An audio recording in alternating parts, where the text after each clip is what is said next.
Good evening and welcome to Talk with the Titans, live from London, UK, all the way to the US of A and worldwide.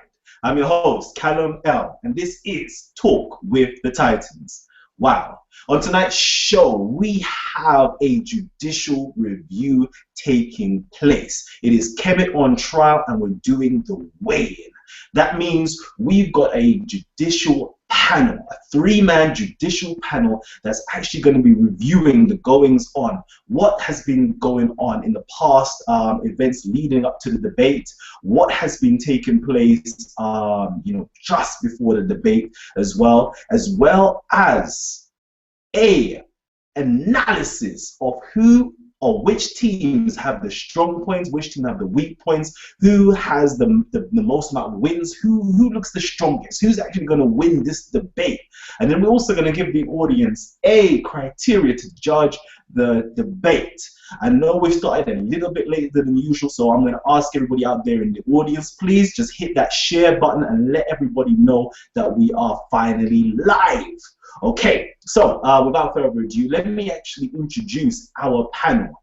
On our panel today, we have members of the Hebrew Israelite community, the Hebrew War Machine, members of the Amun-Ra squad. But before we actually introduce them, let's actually introduce our judicial panel. So first up is our brother Garfield. So brother Garfield, come in.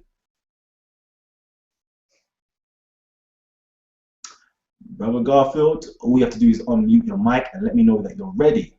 Other than that, we have... I'm ready. Okay, go ahead, my brother. So, welcome. Yes, sir. Welcome. And thanks for having me on, Brother Kalam. And welcome, ladies and gentlemen, to basically the weigh-in for the debate for February 8th between the Hebrew Israelites and, of course, the Kemetic community, Kemet on trial, which is February 8th, this Sunday. All right. First of all, ladies and gentlemen, I'd like to say it's a pleasure and thank you, Kalam, for having me on your team today to discuss basically the judicial review and basically a lead up to the debate. So let me basically go give a quick rundown of what's going to happen for the debate this Sunday. We're going to do a little cross-referencing for the plaintiffs, and we're going to do some cross-referencing for the defendants. First of all, on the plaintiff side, we have Brother Gabar, we have Divine Prospect, we have Daniela, we have Nasi, we also have Zion Lexx. So pretty much that's what most of the team is going to be for the plaintiff side. And on the defendant side, we have Brother Jonathan from the Amun-Ra squad. We have Brother Ank, who's in the building, also from the Amun-Ra squad. We have Brother Shakka Ahmose. We have Brother Polight. And who else do we have? We have, I think that's pretty much it. We're going to have other guests, of course, that we don't know about right now. But pretty much what I want to go through is I want to cross-reference what's been going on up to the debate as far as information that both sides have put out. I'm going to look at two people right now to start off. From the plaintiff side, we have Brother Zion Lexx, and from the defendant side, we have Polight. We have seen them gone back and forth making videos, and from what I've seen so far, we've seen personal shots on both sides, a little information here, a little information there, but not a lot of information that's going to be used in the debate. So there's a lot of strategy being going on between the two sides. So Zion Lexx obviously is new to the community, not to me, because I know Zion Lexx personally for years. Very good brother, by the way, I must say that. Just on the wrong team. But I'll say this about Zion Lexx though. The brother made a beautiful presentation, and Polight responded. When Polight responded, Brother Zion Lexx took offense to certain things, in my opinion, that he thought he wanted this to be more scholarly. But what I have seen so far, ladies and gentlemen, between Polight and Zion Lexx, it's a lot of jarring going back personally, and there's a little, and I hope the debate doesn't have this. So I want people to look at this from a progressive. Somebody just somebody needs to mute their background. All right. So basically, ladies and gentlemen, the personal attacks, I wouldn't want to see it at the debate, because when you're judging a debate, it's not about what you feel about somebody personally, but it's about the information that's been put out that's going to benefit us in our growth in whatever area or what we believe in. So if Brother Zion Lexx is going to come at Polight I would suggest, this is what I would suggest from my advantage point, that let's keep it scholarly as he wants. And I'm saying to Brother Polight to also keep it scholarly. Because what we're going to find out is that it's not about February 8th really for us as a community. It's about what happens after February 8th. How are we going to build as a community after? So we have to be careful from both sides of when we're coming at each other at the debate so it doesn't get personal. And for example, a previous debate we had a debate with Sedi and Nasi, and there's some personal information where it got to the point where, I mean, the brothers shook at the end and they hugged and everything, but some personal information came out that was very upsetting to one side. And it got so personal, people got so angry, and followers of that person got angry also along with it. So we got to be careful of the mood that we're setting also for the debate. Because it's not about who's putting out more information about this guy, or this guy is this, or this guy is that. It's about the progressive information to let us grow. If you're not going to bring information to let us grow, it don't make sense to even make a presentation, in my opinion. So with the Zion Lexx and Polight thing, I see Polight was showing that he could write Hebrew, and Zion Lexx is showing that he's proficient in Hebrew. But this is also a debate about Kemet on trial. And I think a lot of us have left that out the door to realize that there are three things, or three recommendations, or three charges that they've put against Kemet. I'm assuming, based on what I've heard. And that's what's supposed to be addressed. Otherwise, you're going to have Gabar versus Shakka Ahmose. Gabar, I've seen Gabar debate brother, what's his name? Brother, what's the Muslim brother's name? He debated if Jesus is right. Debated him recently. And Brother Gabar, he surprised me based on what I saw. So he's going to put a challenge, from what I heard Shakka Ahmose say last night. He's going to put a charge against Shakka Ahmose and his book. So based on that, I don't see that more as a personal charge. I do see a lot of scholarly stuff that's going to come out of that, and that's going to be about whether or not Shakka was right about saying that some things were plagiarized. And if people don't know what plagiarism is basically if I write a book and you use information from my book and don't give a reference to me, that the idea is from me or the material is from me, that's plagiarism. So if you're charging the Holy Bible with plagiarism, you basically have to show that the Bible took an idea or some words or Sorry, let me just stop you there, my brother Garfield. Right. Let me just stop you for a hot second, because you're going in at the moment. And I don't want you to just let everybody know what we're about to go into. So people out there, please, I'm gonna actually urge you lot to just please press the share button down below. Let everybody know that we're live right. I see you in the chat rooms as well. And as I said, we're always trying to give back to the community and reward our communities for actually engaging with us and supporting us. So right about now, there is a few more spaces that I've allocated, I've left open for the top YouTube Talk with the Titans fans as such. And I'm actually going to send the link, okay? I'm going to send the link to those people who've been the most active, who've been commenting the most, been liking the most, been sharing the most, been favoriting the most. I'm actually going to share this link so you can join us on the panel, because I hear you, I know you want to be a part of the panel. So I'm going to hit right now the share button. So when you join us, please keep your mics muted. And then, you know, you're welcome in when we open it up for the audience to participate. In that being said, let me actually just quickly get our brother Isa to just come in real quickly, and then we're going to go back to our brother Garfield again. So brother Isa, if you are there right now, open up your mic and welcome. Hotep Salam, brothers. Hotep Salam. Yes, well, much appreciate being on the panel, brother. And I'll be dealing with the prediction of who wins, a round-for-round analysis, focusing on the strengths and weaknesses. Okay, excellent. Inshallah. Go ahead.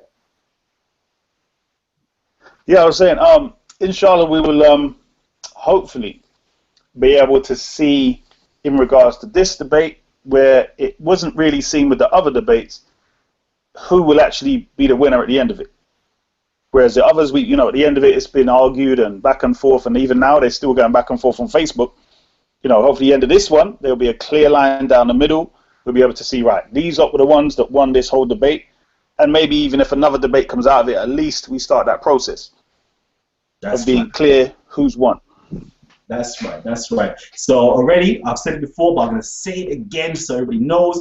Afterwards, we're going to actually do a weigh-in of all of the stats of the debaters. So I'm going to let you women to just delve in and find out their strengths, their weaknesses, you know, how many KOs they've had, how many losses they've had, what are their specialities, their special moves and such, their delivery, who has the best delivery, who has the ability to think quick, who has the ability to think quick and respond and be able to give a fruitful rebuttal and refutation.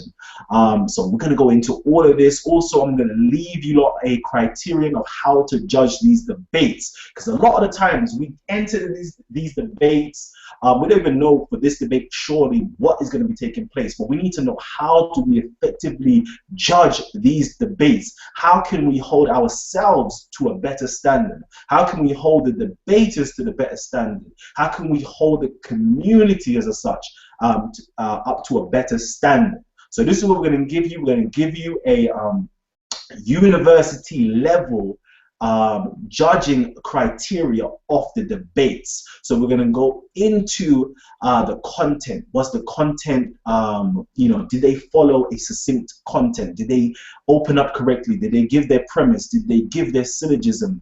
Did they give their conclusion? Did they summarize everything correctly? Were they able to keep to the time? Was there teamwork taking place? Were they able to get up points from different angles in the sense of, you know, spotting where another team has used logical fallacies or heckle too much, etc. So we're gonna give the audience back something. We're gonna give the audience a way to effectively judge this debate. And it's going to be real interesting. We've also got special guest appearances coming in. I know actually I shouldn't really say their names, but I'm going to keep that quiet for now. But we have certain titans that's down below watching right now inside of the panel, and they're going to be keying in a little bit later. Actually, let me just welcome our brother Gorilla Hebrew. Sorry, not Gorilla Hebrew. I'm talking about our brother Israel Doctrine. So I welcome you, my brother Israel Doctrine. I welcome you, my brother Ankhakek. And I also welcome you, brother PaNehesi from the Hebrew War Machine. Salute to all my brothers out there. All right, so back to Garfield. Garfield, you know, let us know. Continue with giving us that information. Like, carry on, man. Carry on. I apologize for cutting your wisdom. In the words of Ank, you cut my wisdom, bruh. Don't do that, bruh. All right. So, ladies and gentlemen, here we go. As I was saying about Brother Gabar and Brother Shakka, they're going to have a very tight debate. And I don't know if that's the first round, the second round, the third round. Ank is going to go into that later on and probably give us a hint of that if he has the privilege, if he wants to put that information out there for us. But the bottom line is, Shakka Ahmose is saying that the Bible was plagiarized. Plagiarism is basically you take my information and you don't say it. You don't use it. You know, if I go on a website and I copy and paste it and put it on Facebook, I'm basically putting it out like it's my information, which we all do at times. But if I put it out and I don't say where it's from, that's called plagiarism. That's pretty much what plagiarism is. So did the Bible take some of the Moses story from somewhere, or is it a tradition of ours? You know, so to prove plagiarism is not hard, but it can be difficult in a case of when you involves belief. All right, because when you I don't know if anybody has ever been in a PhD program or a master's program, they could check if the papers you submit are plagiarized. They could check. Certain schools do this to know if your paper was plagiarized. This paper is familiar. So for us to prove, or for Shakka Ahmose to prove that, it's going to be a hard task. But this is something that we have to look at. Whenever somebody's making a presentation, it's not about the gimmicks. It's not about who can make you laugh. It's not about who speaks more eloquently than the other person. It's about making a presentation with the facts. And if the person counteract the facts, did they convince you enough to say that he's totally wrong? Is he halfway wrong? Or is he 25% wrong? Or you have to make that decision on your own. So ladies and gentlemen, the fact checking is going to go on at the debate. But the day after, You know, just like with the Nasi and Seti debate, there was a lot of fact checking that went on to say that this person's information was pseudo or it wasn't right or and so forth. You know what I'm saying? So this is what we're going to do as far as the judicial review. This is how you judge a debate as far as that is concerned. I want to touch on also there's going to be a situation with, I think Nasi and Jonathan have been going back and forth with a couple of videos. If that's a scenario, let's put it this way. Nasi had put out some information in his debate with Seti, saying that Egypt has homosexuality like it's a part of the culture. All right? Let's just say that's what he said. And now Jonathan from the Amun-Ra squad is basically saying, no, you have misunderstood certain things, and this is what it is. This is where you got your information from, and we're saying that your information is wrong. You need to find out what was translated and so forth. And this is something that's obviously going to be brought up at a debate about homosexuality in Kemet. Now, ladies and gentlemen, how does someone prove that homosexuality is prevalent in the Kemet culture, or it was a part of the norm of the culture? Meaning, like, if today we're in a culture today in America, we've assimilated in this society for over 400 years as black folks brought over as slaves. And those who were living here before slavery has also assimilated into this American, quote unquote, American boiling pot, or whatever you want to call it, culture here. So now we're following the folkways, the mores, the norms, the traditions, the customs, the religion. Basically, we follow everything that we've been taught here for the last 400 years. So now we're part of this culture. Now, if Thanksgiving is a part of the culture, if Christmas is a part of the culture, you're saying that what they have to prove now is that homosexuality was like a norm. This is how it's put out in the gossiping type of way in the Hebrew Israelite community, that the Kemet culture was, they accepted homosexuality. So to prove this now, what they have to show is documentation on the walls and the pyramids or the text saying that this activity was going on and they accepted it. For, if you want to say 3,000 years, if you want to say 10,000 years, whatever measuring stick you have to prove, the Hebrew Israelites, whether it's Nasi, whether it's Divine Prospect or Zion Lexx, whoever it is, whoever is a specialist to provide that homosexual angle, they have to prove that homosexuality was in Egypt and it was the norm and they accepted it and so forth. If it's just that the fact that it's some symbolism or whatever, Jonathan now has to come in and prove that whatever documents they have, for one, was mistranslated, or it didn't say what that the Hebrew Israelites are saying that it said, and also prove that this was not even a part of the culture per se. This was not the norm. This was not a practice like Thanksgiving. This was not something that they're used to. That every year we celebrate Thanksgiving in America, the American culture does. Not me personally or you, but this is what they do as a norm for this culture. They celebrate Christmas, they celebrate Thanksgiving, President's Day. It's a norm. So if that was a part of the part of the culture, inside the culture, they have to provide the information saying, here's the documentation. I have 20 references.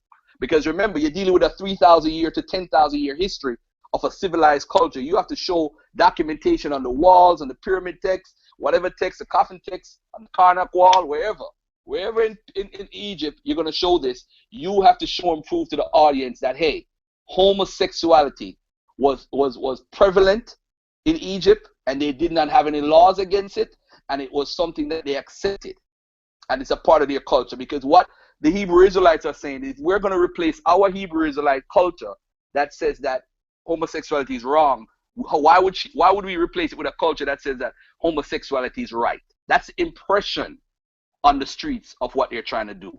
So again, let me break it down simple. Okay. So let me break it down real simple.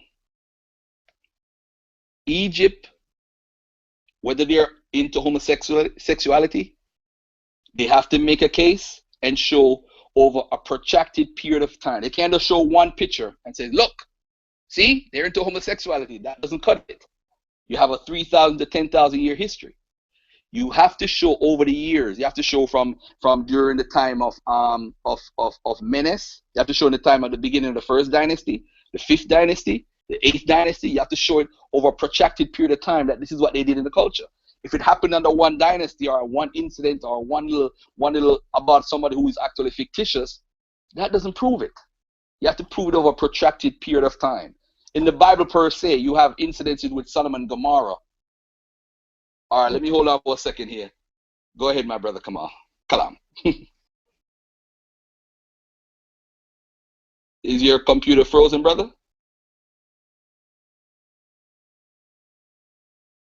All right, let me continue until you fix whatever you're fixing, because I can't hear me.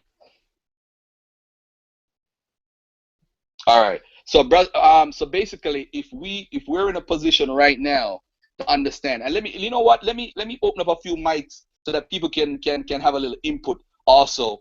Let me start with brother, who is this right here? We have brother. Let me start with brother Israel Doctrine. Unmute your mic, Carl, and give an input. What do you think about the presentation part? How would we judge on brother Gabar and brother Ahmose, and also on brother what's his name, Zion, Lexx, and Polight? How would you go about judging the what's going on with those tools from what we've seen so far the last 8 weeks? Peace, everybody on the panel and everybody that's watching the show. Has Kalam made it back? It looked like he done made it back. Go ahead, brother. But we're going to open up the mics anyway, so go ahead.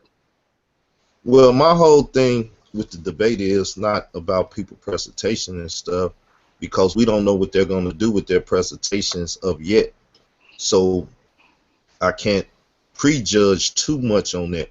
The thing that I would like to deal with and bring out to the audience, and maybe we can travel down this road a little bit, is the heading, the title itself. It has a subtitle to it. Most people don't know it. The title, Kemet on Trial, is vast, but Nile Valley Consciousness or Bible Teachings, which one is best for our people, is the subtitle.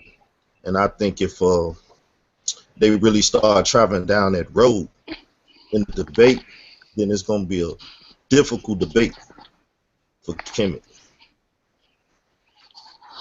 Okay. All right. Thank you, my brother. Thank you. Can everybody see me, actually? Because I know there is a bit of connection issues. Can everybody see me? Yes? Yes, okay. yes, brother. Yes, Great, yes, great yes, stuff. yes, sir. So you know what? We know you got frozen, so that's why, and we were gonna open the mics anyway. That's why I let Carl speak. Well, go ahead, man. Let's go ahead. Thank you. So we actually have somebody on the debate team itself with inside of the studio. So there's no need for us to actually speculate of what's going to take place, how it's actually going to be format or formalized. So I'm actually going to invite our brother Ankhakek in right now. Ankhakek, are you there?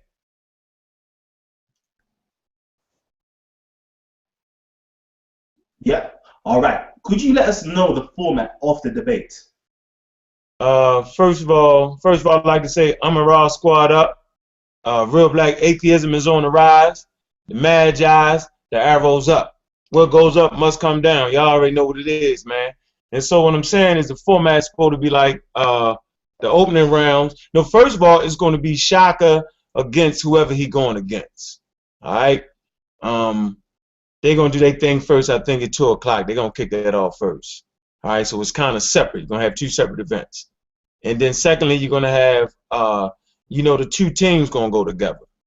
All right, where the Israelites, led by Yashuvel, and that band of married men, Alibaba and the 40 Thieves, right?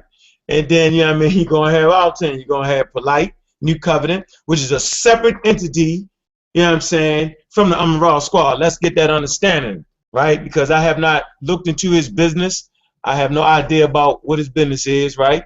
I just know the Raw Squad, the Magi was called, and if you do your history, when the Magi is called, they was mercenaries, all right? They came up, to protect Kemet. So as soon as they said Kemet on trial, that brought us in. If they just would have said Polight on trial, you know what I'm saying, then Polight could handle that. You know, he been handling himself in these debates. But as soon as they said Kemet on trial, you know what I mean, the Magi had to step up because that's just what it was. If the Hebrews would have called and say, Magi, we need you, then we would have helped them out. Okay? So it is what it is, man. Let's get that established, yo. We're about that work. We're about that scholarship, destroying that foolish shit.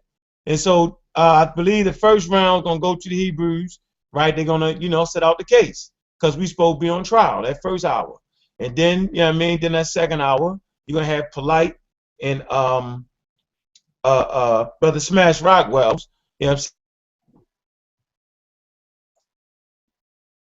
Then you're going to have like I think a 15-minute rebuttal, what they saying, another 15-minute, and then we're going to have a serious rebuttal round. And that's when the squad going to jump up. So what I'm saying is they're done. I'm just going to be real with you, okay? It's over with. That foolish shit, laughing and joking is over with, man. And I want to make sure that the climate of the debate is what it really supposed to be, because at the end of the day, we brothers, man. So I don't have no malice in my heart, right? And I say this all the time, yo. I care more about my brothers and sisters as a people than I do about quote unquote African history or Yahweh or Ra or Kemetic this or West African that. I care more about the people, because I know black people, we can always create a brand new civilization. Now, I think Brother Carl was 100% wrong when he said if they go down that road for what's better for black people, you know what I'm saying, they don't want to go down that road. All right? I'm not going to give up, indulge information, but it's right there in front of y'all face, right? If you just pick up the Bible, any of those books, you will understand what we will be talking about.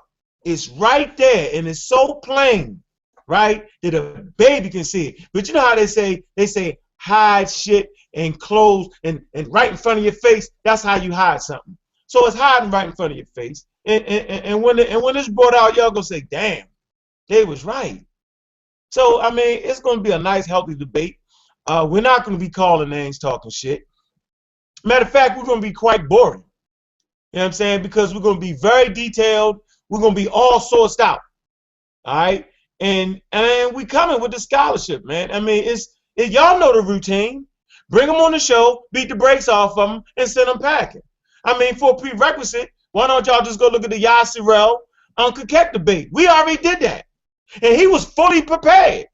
He had a full-blown lecture, books and everything. I came in off the street with my mind, with my African mind, right? Go check that out. I'm going to say it again. Yashuvel had a full-blown lecture going, meaning he was studied up, he was prepared, had his slideshow, had his books, everything, and I came on in the joint. Y'all check that out, right? Check out how a nigga do off the top of their head. So off the top of my head, I could go in there with no preparation and finish their ass off. I've been doing it. It's nothing. But now you add in the preparation, right? It's going to be it's going to be hard. Then the boy Polight got something. I'm going to let y'all know right now, right? That boy Polight got a thermonuclear weapon. I'm letting you know, you can't get past that. After you get blown up with a thermonuclear weapon, then the Magi will slide on in, you know what I'm saying? And this shit will last forever. When Brother Johnson presents his book, the handbook for the conscious community, that shit is over with. All right? That's about a 300-page document, right? That's clearly letting you know, right, that y'all ass is grass. So we've been writing this documentation for a whole year leading up to this motherfucking debate. All right? Well, we want to show the rest of the world that we're prepared. 1 second, my brother Ang. 1 second, my brother Ang. Real quickly, I've got a quick announcement. Please, everybody, if you're new to the show, please press the subscribe button down below. Also, please share this along. Let everybody know that we're live right now. So just hit the share button and let everybody know that we're going in. We've got Amon-Ra squad in the building, Hebrew Israelites in the building, Hebrew War Machine in the building.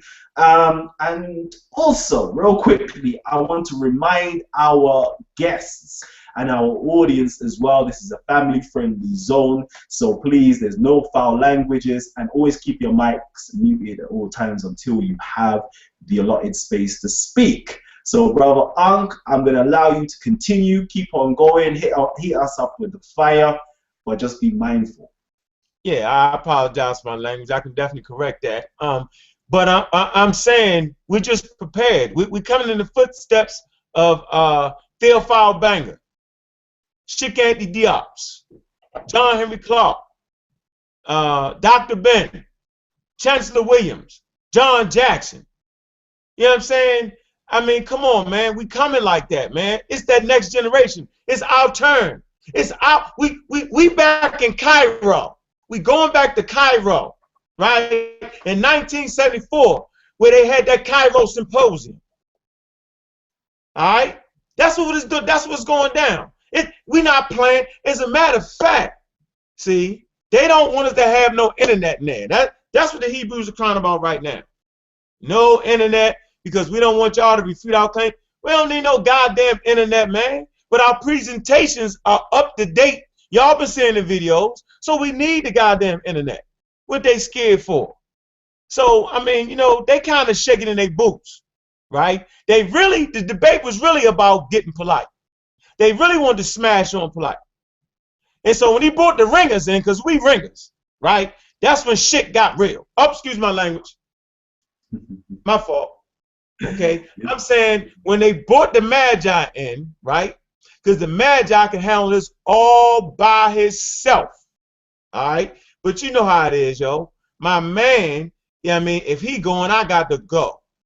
All right, plain and simple. The squad got to go. We got to make sure everything is, and we're gonna have the security, okay? And so we want to keep the client non-confrontational, like all that Hebrews. I never understood why they stood around with masks on their face, with their face covered. I never understood that. You're not at the Wild Wild West. You're not Wide Oak and them. I don't understand why they had their face covered like they gangsters or something. That don't make no sense to me, man. We're brothers and sisters in the struggle. So for them creating that climate, right? That climate of gang banging, right? They threw it out there first. Then Polight went and got the real gangsters. That's when it got crazy. See, they went with the masks on their face, right? Polight went and got some real Crips and Bloods, right? And you see now, so it has created a climate. So I want to relax the climate. The Amara squad, the Magi, we're not coming to fight. I am too old to fight. I can't fight. I hung my 6 shooters over the door. Okay, so I'm not fighting. I'm not doing none of that. I'm officially a square. Now I might cuss you out, right? Make you mad. But at the end of the day, I'm gonna throw some books at you. I'm gonna hit you in the head with some books. I'm not gonna be shooting at you. So don't come in, brother. I'm gonna throw some books at you. All right. So let's understand, this is not the tough guy contest. This is the intellect contest. Who has the intellect? That's what I like about Yashuvel. That's what I like about Divine, right? For the first time, right? You got some Hebrews, right? And they boy Nasi and Lee, they be helping on the background. They claim to have the intellect, right? But they follow the ways of the goat herder. Okay? They follow the ways of the goat herder. So they're not really going to be up like that because their information is goat herder type. Anything they can come up with, right? We can clearly show, right? That they would have to have gotten it from somewhere in Africa, right? We'll just bring this work right here. We'll have our books with us on deck, okay?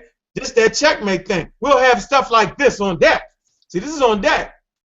See, y'all ain't seen this. I know it. Fresh. See, this is the apologies by Plato in case they try to attack the atheism. See, we got them, all right? And so what I'm saying is, man, it's going to be very educational for the people. We will clearly learn what scholarship is and what it's not, right? At the end of the day, they're going to have to admit, you know what? You know, we have a belief. And I think black people have every right to believe in whatever they want to believe in. I, myself, personally don't have a problem with that. You can have a religion. I don't have a problem with that. But when you try to make it seem like if I don't follow that religion, I'm going to hell or I'm some kind of way cursed, that's when I bring in the real black atheists. That's when I throw that hat on and I destroy your God. And for the record, I'm going to close, right? There is no original Hebrew gods. I'm going to say this again. They have no original Hebrew gods formed by their culture. Everything is borrowed. All their gods is borrowed. And we can prove that note for note, reference for reference, language for language, and writing for writing. Go ahead, Brother Kalam. Just want to kind of put that out there. Whoo! Unc was just throwing some bombshells out there for us. That fight, we love that. He's got that best energy within inside of him. That fire.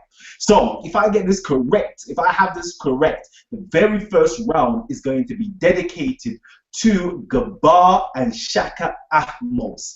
The Codex Game Over is the Bible plagiarized from the pyramid text or not? So if I'm correct, that's the first round. Now the second round, is that to do with you got it wrong, Kalam. It's gonna be separate, a whole separate thing. That thing they got going on is their thing right there. Okay, so that's a separate debate within inside of itself. So that's one debate that's starting roughly around 2 p.m. if I'm correct. So at 2 p.m. that'll be starting. Yeah, but if you get in trouble, you already know the squad got him. See, all right, him ain't losing today. Not in your wildest dreams. Okay, so that's the first debate that's going to be taking place. Then we're going to have the main debate, and we're going to have several rounds of the team debates. Is that correct?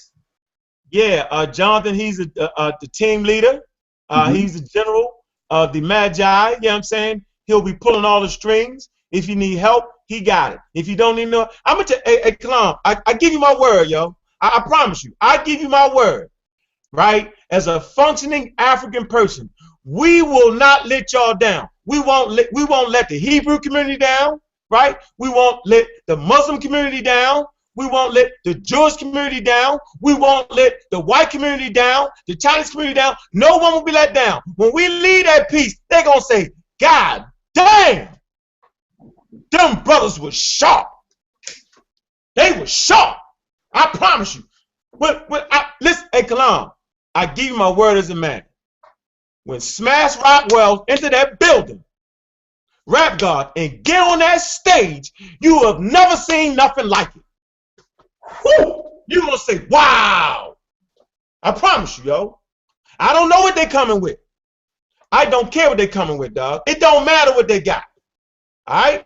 Because they some Iron Age people. And we don't worry about the Iron Age people that depend on our records to define who they are. We don't worry about them. We sit back and we be on cruise, Kalam. We on cruise control, bro. Whew. And listen, real quickly. Magi, archers, arrows up. Damn. Wow. Okay, so back to it. So we're going to have Jonathan, who's going to be the team leader. You're hearing it first. Jonathan is the team leader, the general himself. He's going to be the team leader general, pulling all the strings. Then Polight, I believe Polight is going to just end it all. Possibly. Will Polight be able to end it all? I also want to know, will there be any surprise guesses? There's rumors, there's murmurs going on saying that the actual general himself, Sarah Sutan Seti, will be in the house. How true is that?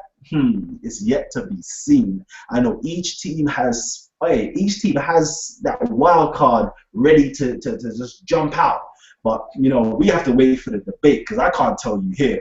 Now, I want to know from our Hebrew brothers. Now, Hebrew brothers, where are you, man? I know you're not going to be calling in. Where are you? So my brother PaNehesi, member of the Hebrew War Machine. Hey, listen. Talk to us. Let us know what's really good. All right, shalom. Black, African, Hebrew power. You know what I'm saying? Hotep, whatever salutation you want to use, Kedu. You know what I'm saying? My synopsis on the debate in the respect of Shakka Ahmose and Elder Gabar. Shakka Ahmose will not be able to use the King James translation, the New English translation. If he's claiming plagiarism, he's going to have to go into the Hebrew. He's going to have to go into the Greek. He's going to have to go into the Metanetter. That's the way that he's got to prove that these texts are plagiarized. There's no other way around that. That's what he got to do. If he can do it or not, I'm not sure, but that's how he got to do it. He can't make that claim off of translations. You can't do it. So that's what he'll have to do with that. When it comes to the homosexual thing in Kemet, me personally, I wouldn't say that homosexuality was the norm in Kemet, but I'm pretty sure it was a homosexuals there. It was homosexuals everywhere. That's just how it is.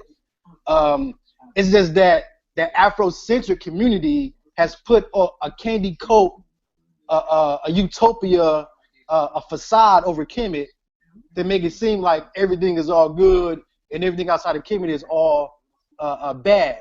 Just like the Hebrews do the Bible. Everything in the Bible is good. Everything outside the Bible is bad. It's time to end all of that, put everything on the table, and let people decide for themselves. When it comes to the subtitle of the debate, which is like what the Israel doctor said, the teachings of Kemet or the teachings of the Bible, which is the best for our people. Now, when we talk about that, we talk about economics, you know what I'm saying, health-wise, everything. Now, when it comes to that, we would have to bring hardcore proof that you can see with your eyes that this is working for our people today, not in 1220 BC, today, in modern time period, in modern time, what's working for our people today, because that's all that really matters. And when it comes to that, like Israel Doctor said, Kemet ain't got nothing coming. I'm gonna be 100. They got nothing coming. You know what I'm saying? My question is always to them. You need to give me your black liberation ideology for our people. If you don't have one, you can put it in the trash. Same thing goes for Islam. If your like Dr. John Henry Clark said, if your Islam is not liberation geared, put it in the trash. If your Christianity is not liberation geared, put it in the trash. If your Hebrew, your Judaism isn't liberation geared, put it in the trash. That goes for Kemet too. You have yet to show us. You don't have one. What's the liberation theology? What's the practical application of all this ancient deep knowledge that Kemet had? Are we just is Kemet just about scholarship and, you know what I'm saying, understanding the history and learning the history of Kemet? Or is it more to it? If it's just scholarship, you know what I'm saying, us learning Kemet, the history, that's fine. But don't make it more than that. If you make it more than that, then you stepping on the elders' toes. The elders like Marcus Garvey, Elijah Muhammad, Khalid Muhammad. These men were on the ground, boots on the ground. You know what I'm saying? You can't tear Islam down. You can't tear Islam down and uphold Khalid. You can't tear the Bible down and tear Christianity down and uphold Marcus Garvey. But that's all I got to say. All right, thank you, brother PaNehesi. That's PaNehesi, part of the Hebrew War Machine with Nasi, Yashuvel, Divine Prospect, and the whole rest of the Hebrew. Hey, Kalam, can I respond to that? It's Brother Garfield. Can I respond to that? No responding right now. So I actually want to go on to this next section of the show, and the next section is actually going through the way in. We want to weigh these contenders in. We want to weigh these titans, these gladiators, these warriors in. We want to see who will win these debates based upon their abilities. So the very first debate, which is a debate within inside of the debate, is brother Shakka Ahmose versus our brother Gabar from GOCC. Shout out to GOCC. I know we have members of GOCC in the UK, so salute, and I give you a shalom. Kom yasha'Allah. Okay, so with that being said, we have two titans. We have our brother Shakka Ahmose on one hand, and we've got our brother Gabar on the other hand. Now, each one of these individuals are pretty new to the debate scene in terms of House of Consciousness. Each of these brothers has had one debate between them, and that one debate between them gives us an insight of their potential to actually debate each other. So they each debated our brother, our Akhi, Imam Bashir. Now I'd like to know who won the debate out of Gabar and Imam Bashir on the one hand. So that's the first question I'm going to open up to the panel. For those that watched it, if you haven't watched it, it should be on Sarnet TV. Check out Black News 102. Shout out to Sarnet as well. So I'm going to open that up to the brothers. Brother Isa, I'd like to know, in your opinion, who won that debate? Hotep Salam, brothers. Hotep Salam. Well, basically, for me, definitely Imam Bashir won it. But I think, again, the problem is because a lot of people are more used to the biblical literature. So when Imam Bashir is speaking, he didn't, unfortunately, give them a greater overview. He didn't show, because if with him debating, what's his name, Gabar, you know, between two people that know what's going on, he can probably recognize.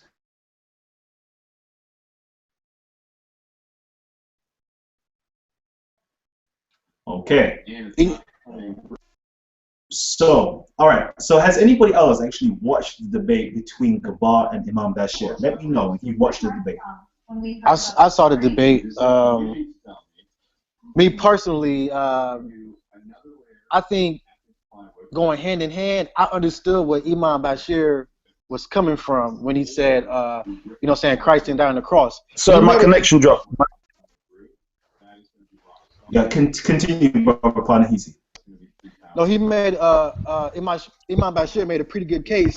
Kind of made me think, because I was kind of thinking along the same lines as he was, but I haven't really found any hardcore scholarship saying that he didn't.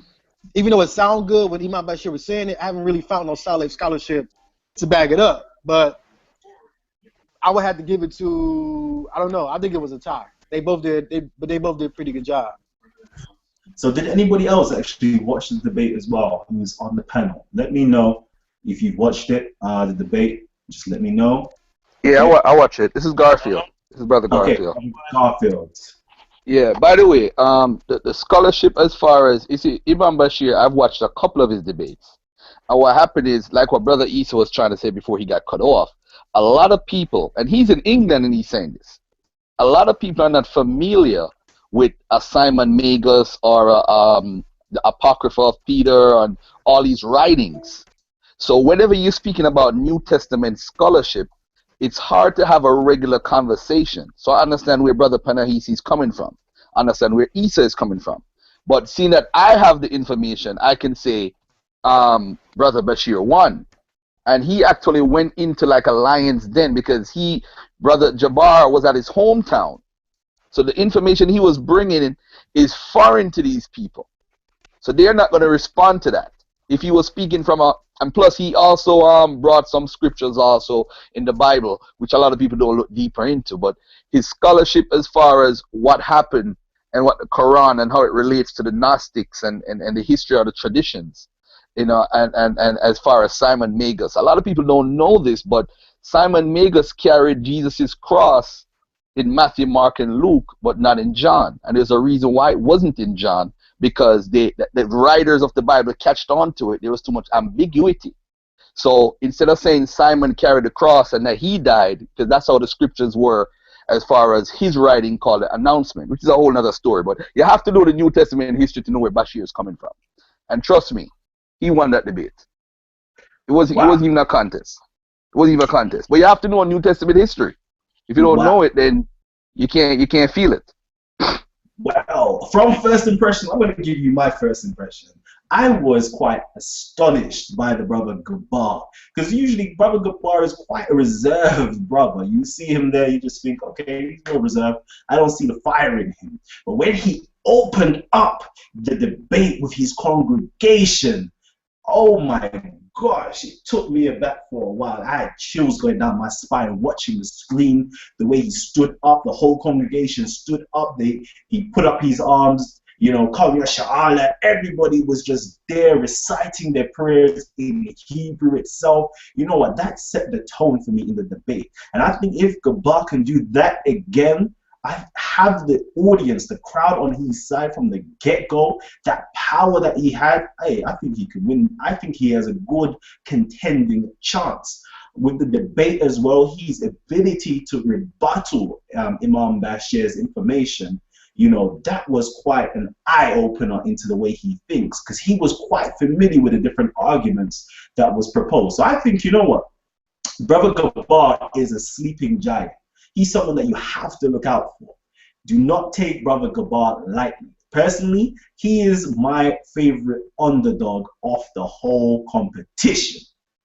He's my favorite underdog of the whole competition. Remember, I've told you this. He can create a massive upset. And that's not taken away from our center, our brother Shakka Ahmose. So our brother Shakka Ahmose, he had a debate as well with Imam Bashir. Okay? Can I wait in real quick, Kalam? Go ahead. Wait.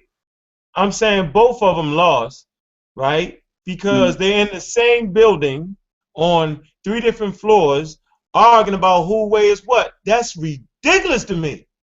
That absolutely makes no sense, Kalam. Think about this. Islam, Christianity, and Judaism, right? They all depend on the same things. Okay? Plain and simple. You have a language shift, that's it. But they're all in this building on 3 different floors. Judaism being the first. As a matter of fact, Christianity gave Judaism its name. See, y'all didn't know that. You only find the word Judaism or Judaism in Christian texts. Let's get that straight. Islam. Take Judaism away, you have taken Abraham away. You have taken Moses away. You have taken Al-Qadir away, okay, which is Melchizedek. You've taken away Noah and everything. Take Christianity away. You take away Isa, all right? You take away everything. So they're all dependent on each other. So for them to look at each other and argue, it's a bunch of buffoonery to the Amaral squad. Magi up. Ooh, okay. Tom. Hey, Kalam, can I read something? Give me 20 seconds. Can I read something real quickly? Wait there 1 second. I'm gonna allow you to respond in a minute. What I would like to know, has everybody seen Imam Bashir and Shakka Ahmose's debate? Okay, if you've seen that debate, I would like you to weigh in and let me know. You know, based upon that debate, you know, is Shakka Ahmose a powerful debater or not? Can he hold it down? And that is open to our brother Carl Albert, who is Israel Doctrine. Go ahead. Yes, I seen that debate, and that's we all know Shakka showed up late in fear of his life, as he said, and those circumstances caused him to show up late. He did not have a PowerPoint, and some of the information he was using sounded good, but when you have no scholarly reference, so on and so forth, with your presentations and stuff, then you lose the debate. The debate is about PowerPoints, right? As has been stated about my debate, that I didn't have a PowerPoint, so it swayed people's judgment of what was presented, how it was presented. So with Shakka Ahmose not doing those things, then he clearly lost the debate. He showed up late, meaning he lost the debate. Now, No, still about that. at the end of the day, it's the same thing with the codex. He's lacking certain references and information in his book with the phraseology that he's trying to compare with other phrases of the Bible, and you know, the text that he's dealing with and stuff. It's just it's crazy, man. He's gonna lose that. Sarnetta even said he put money on it. We're talking about his presentation. I believe Sarnetta been trying to hype him up to show more emotion and this, that, and the other. But Shakka Ahmose is long-winded. He don't get to the point. So on and so forth. So he's gonna lose. I mean, you say Gabar is your favorite underdog. Shakka must be everyone's favorite underdog, because if he pull it off, it would be a miracle. Wow. You're saying it's going to be a miracle if Shakka Ahmose defeats Gabar. Damn. I want to know, what does the audience think? Will it be a miracle for Shakka to defeat Gabar, or a miracle for Gabar to defeat Shakka Ahmose? I want to know. Please leave your answers in the description, in the comments down below. Please leave us. I would like to know, what are your opinions? Who's going to win? We might have to start taking them little side bets right about now. Me and Jonathan and Alvin, we got some push-ups on it. All right, cool. So yeah, so you know, on the in the Titans boards, in the Titans group on Facebook, Talk with the Titans.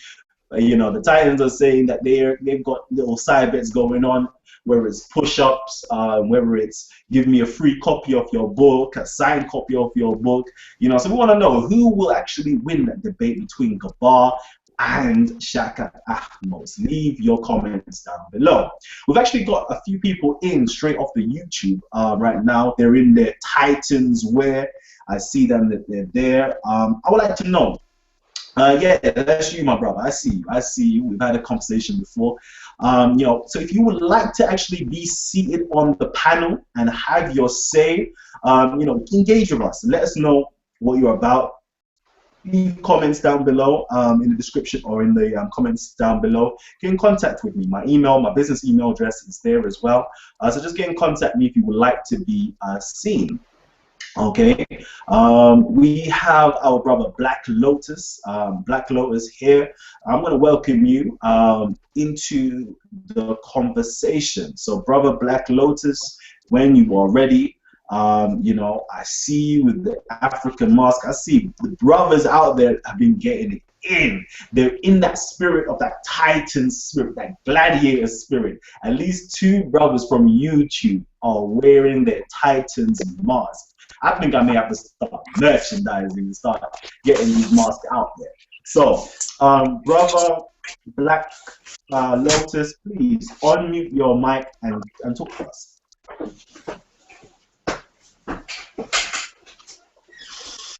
When you're ready, brother Black Lotus, if you're ready to unmute your mic, let me know and talk to us. Okay, so I'm going to come back to you in a little while. So the next debate is going to be between, it's the team debates. It's a team debates. But I want to know who's actually going up against Jonathan. Who can actually stand against the Magi? We have Nasi, Yashuvel, Hashar, Divine Prospect. Which one of those is most competent to go up against the brother, the Magi himself, Jonathan? Smash Rock or Rap God? Who is? And I'm going to ask that to you, brother Ankhakek. Who's actually going to go up against Jonathan? Everybody running act like he ain't dead. They don't really want to say it. They better not mention his name. What they should do is like this, yo. On the football field, right? You got Ed Reed here in the middle. Okay? You got what's my man? Play for Seattle. What's that cornerback name? What's his name? Got him playing on the corner, right? What they're gonna have to do is they're gonna have to stay. They can't throw at him. All right? Can't throw at him. Stay away from his side. You got to go ahead and challenge the other cornerback. You know what I'm saying? When you got like Daryl Reeves and them on the field, you can't throw at him. You throw away from him. You know what I'm saying? When you got Ed Reed in the middle, yo, you don't throw to the middle of the field. So at that debate, right, the best bet is don't mention the Armored Raw Squad name. Don't say nothing about homosexuality. Don't say nothing about incest. You know what I'm saying? Don't say nothing about morality. Stay away from them topics. Deal with Polight. Deal with all that shit. But excuse my language. But stay away from our side of the field. Ank, your mic chipping out. Mike, your mic chipping out, Ank. Can't hear me now? Can you hear me?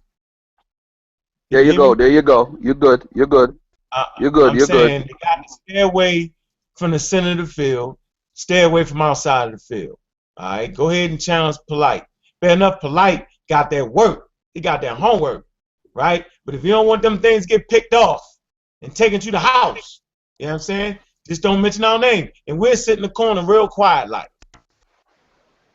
All right, so that's a, you know what I mean? And you know I always say, yo, they got, you know, called the white flag, yo. They still ain't waved that white flag yet. All right? You're going to be in trouble this time, man. All There's right. really trouble.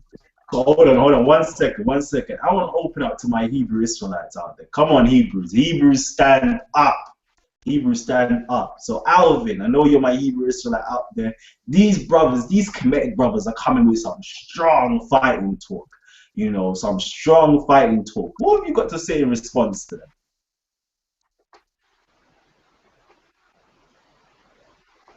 Brother Alvin, anything to say in response? He's keeping quiet. Wow, this is amazing. This is actually amazing. I'm here. Okay, that's what I'm talking about. Because it seems like the Hebrew Israelite community is keeping quiet. Right about now, Ankhakek is talking. The best is talking. So go ahead. I would like to hear what you got to say.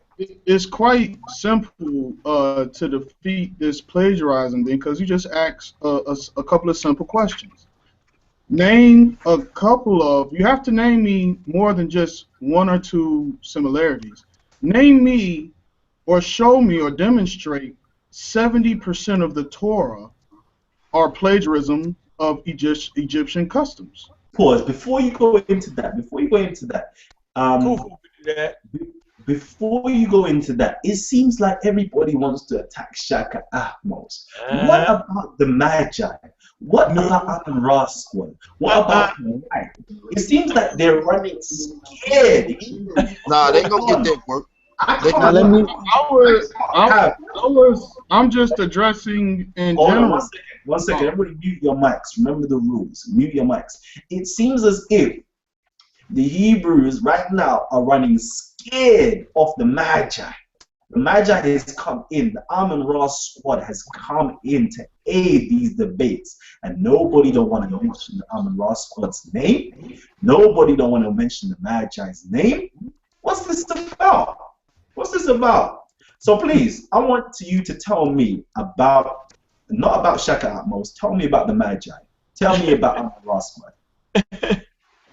Oh, well, I wasn't necessarily talking about Shakka. I was just talking about in general because pretty much everybody, well, at least everybody on Kemet's argument is that we stole everything from Kemet. I mean, that's the Magi's argument. That's Polight's argument. That's, you know, that's everybody's argument. And when it comes to the Magi, you know, they really haven't exposed exactly what their argument is. I mean, it's kind of vague. I mean, hold on a minute. All I've asked for is if Kemet, I'm kind of agreeing with PaNehesi. If Kemet is so superior, let's speak about the principles. Let's speak about the morals. Let's speak about the system. Because what happens is this: when I go to a Christian group, all I see are teachings of principles, morality, how we should treat one another. That's all I see. When I go to a Hebrew group, I see history mixed with morals and teachings. But when I go to a Kemetic group, it's just a history and a science class with no teaching on how, or philosophy on how to treat your fellow human being. So I'm kind of on the side of PaNehesi with this. I need Kemet to explain to me why those things, at least on the Kemet side, are superior to the Torah.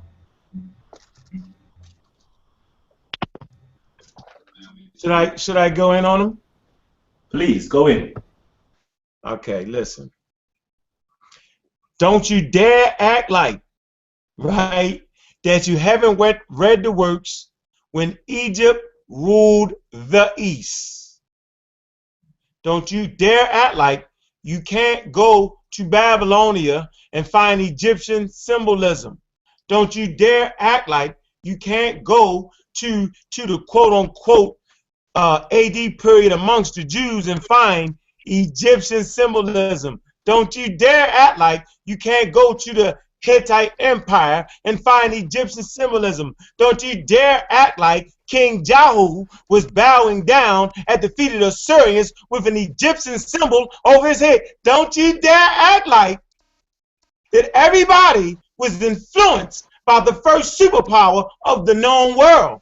Don't you dare do it. Don't you dare act like your written script comes out of 3, 4, 5, 6 different changes of the meta nature. Don't you act like that. Don't you act like the Hebrews had schooling systems. No, no, no, no, no. Do not act like that. Don't act like King Hezekiah didn't use the dung beetle for trading fields. Don't you dare act like that. Don't play with me. I'm a paid professional, and I'm on that ass. Go ahead.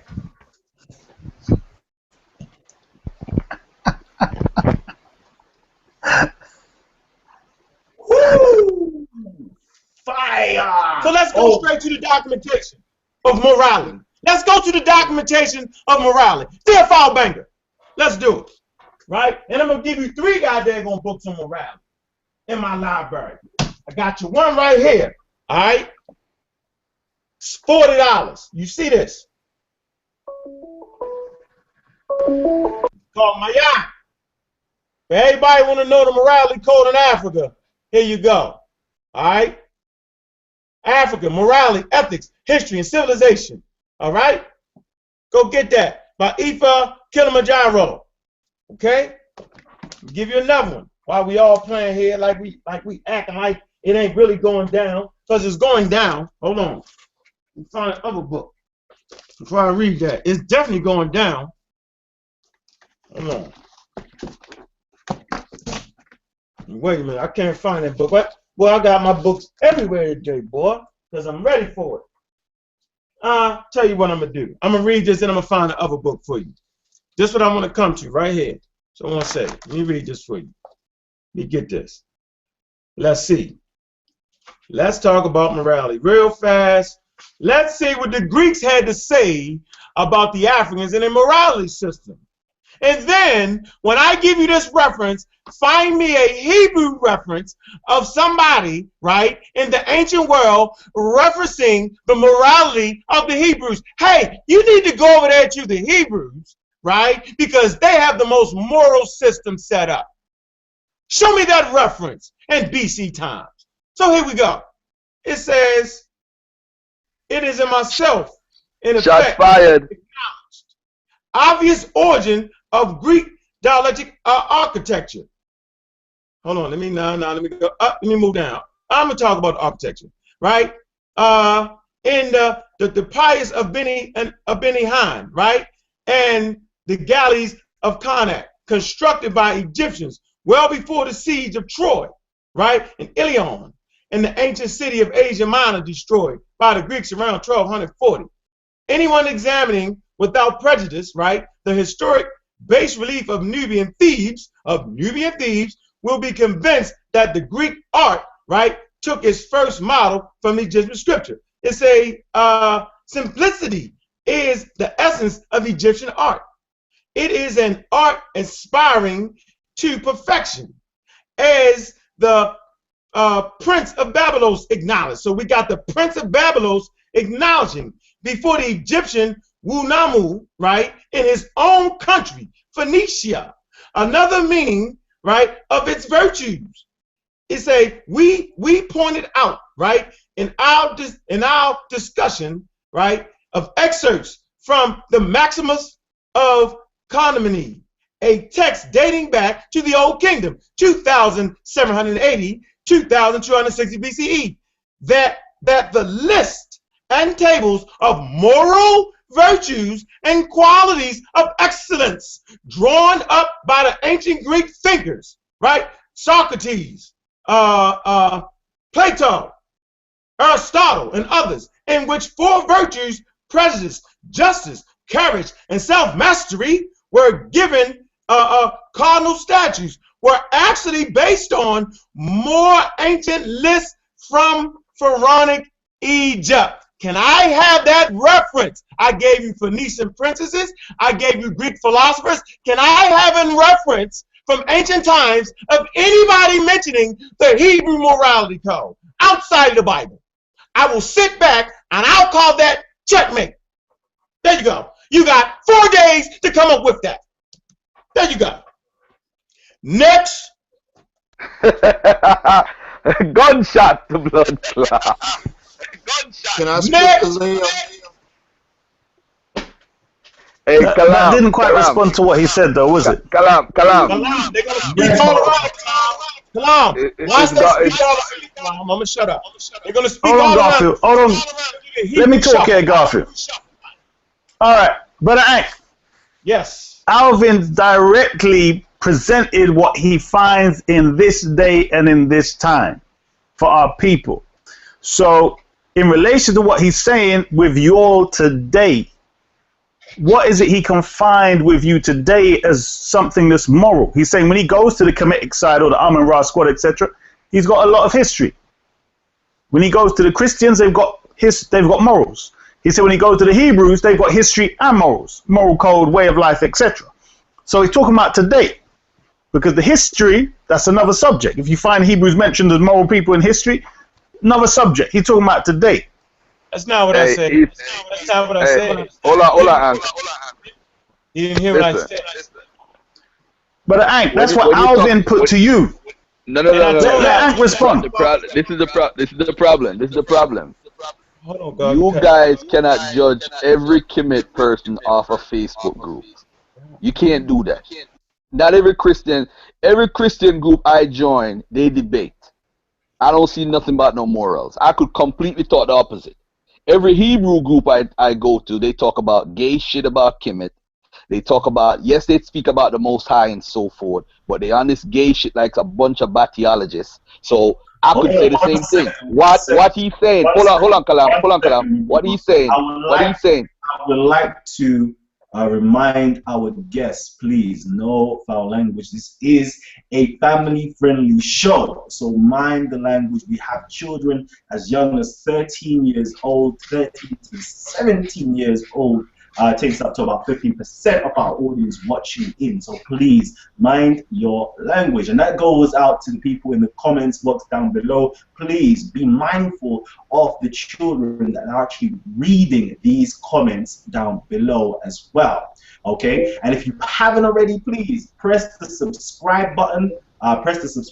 We have a whole myriad of Titans passing through the studio. Next week we're gonna have the ISUPK passing through the studio as well. Hebrew Israelites par excellence. No cowards, trust me. They're gonna be passing through the studio next week, so be prepared for that. If you haven't subscribed already, hit the subscribe button to stay in tune. We're also gonna have an exclusive up-to-date of the occurrences of the debate on the Sunday/Monday as well. Okay, so look out for that. And I'm going to actually apologize from now for the quality of the show. The Talk with the Titans family will be away in the motherland in Africa for the next 2 weeks. So we're going to apologize that the quality may not be up to standard, but bear with us. Okay, and I'd like to make a quick shout out to my brother Basim K, out there, with the Titans. He's these men, I don't think you'll understand what is going on. Our audience, our fans, our Team Titans community is strong. They support us. They adorn the Titans wear, just to show the support to us, the African warrior wear, just to show the support to us. So I have to give my massive shout outs to our brothers and sisters out there that rep Titans, the Talk with the Titans show. Okay, so I'm going to bring it back to you again. I'm going to open it up to my brother Carl Albert, who is Israel Doctrine. He's been there waiting for some time now. So Israel Doctrine. 1 second. Well, this is what I want to do. I want to take it back to the debate and what should take place and what will take place. Now, I think as has been said, for us the conspiracy theory, and I said even with the title of the debate, Kemet on trial, right? And then the subtitle, which one is best, Now Valley or at the end of the day, Bible teachings, sets up a conspiracy that's going to happen. And we'll see if it happened or not. That they're really going to turn this into an attack on the Bible. You know, the Israelites should lead off first because they bringing up the arguments, right? And then they have to respond to those arguments. And yes, they have a email with the, you know, major titles on it of what they should be talking about. But I think this whole thing, just like as you see Unc trying to do, he tried to go to history when the brother was talking about up-to-date issues. When you could go to the Bible and say, man shall not sleep with man, or lie with man like he lie with woman. We can't go to Kemet text that easy and find something like that. I am that I am, I mean, truly tells you what it is to know the mystery system of Kemet, to know thyself. And if you know yourself, then you know you are who you are and what you are completely. Whether it's good, bad, ugly, this and that, you should know yourself in and out. So I am that I am, answer that totally and clearly. And this is what you find, even if you look on Unc's shelf, you'll see the chronology of the Bible by Dr. Ben right there. Right? You'll see Dr. Ben telling you that Moses took the mystery system, converted it into what we know as the Torah today, and that Torah dominates the world moral system. Even if they don't go at it directly and say that's where they got it from, that's where they got it from. You can't go back beyond Moses and say, well, that's where they got it from. No, they use that documentation known as Torah or the Bible or that book, however you want to explain it, and this is where we get our moral standards of the day. And this is where you find people lacking in those standards. When you find people committing adultery, committing fornication, committing homosexuality, eating all type of beasts, you know, and doing all type of things that's against mankind. You can't attack that, but that's what they're going to try to do, attack the Bible. And they're not going to do it on a moral standpoint. They're going to do it trying to base it up on the Israelite characters that are going to be on the stage. Similar to the Israelites, though, because their whole argument is that the Kemet teachers are not right and they do not know how to read the metanoia nor live Mayat. So it's going to be interesting to see if they do the moral dilemma thing. I would like to see that more than a historical battle of quoting so-called scholars or PhD people. And let me mention one more thing. Nasi, to a degree, you know what I'm saying, people said he referenced the Robert Cat, not Robert West, but the other Robert, right? I believe that's his name. But that man got his information from somewhere. He's not a scholar on it. He quoted scholars. So as Jonathan went in Zion Lexx on Sinetta TV and said he went to Wikipedia and didn't see the reference because the dude didn't put the reference up there, don't mean that that guy did not get his references from somewhere else and then quote them in his work, and he just didn't put the reference up for Nasi to go beyond him. So I just wanted to throw that out there. There's a lot to talk about with the individuals and the debate itself than going other places, because I think people taking this conversation elsewhere and not dealing with the weigh-in on the debate. Appreciate it. No. Okay, thank you. 1 second, 1 second. I'm saying everybody better be careful, you know, what names you drop with inside of this session, because certain people are ready to jump on the screen right now. I know my brother Nasi, Yashuvel, he's gonna, let me keep my mouth quiet. I'm keeping him strong. Okay, brother Ankhakek, we're gonna go to you, then we're gonna go to our brother PaNehesi afterwards. Did you see them all do the Hebrew shuffle, Kalam? Everybody act like they didn't hear what I said, right? The question was, I don't see the teachings of moral code. Then I gave him an African history lesson who the authors of the moral code was. So as we study African history, we have to study the morality code. Where the hell you think people learned morality code from? This is an African idea. Morality, code of conduct. Let's go to the judgment scene. You go to the judgment scene, right? Maybe I'll put that up, Kalam, and it's the moral judgment code. You'll see the quote unquote what they call in the hold on. Let me put this up real quick, Kalam. This is valuable right here, right? They want to talk about morality code, right? Here you go. Let me give you some morality code right here. Let's do it like this. Very basic, very simple, so we can understand this. Let me show this on my screen real quick. Let me put this out here. Yo, they want to talk about that. Yo, we don't do this and we don't do that. Okay. Right. I know we don't. Yeah, I know we don't. Can y'all see the judgment scene? Do y'all see my screen? Yes, sir. Okay. Now, what we have here, now don't act like you don't see this. Don't act like you do not see these right here. That's the scales. If you was in America and you seen the scales, what would it represent?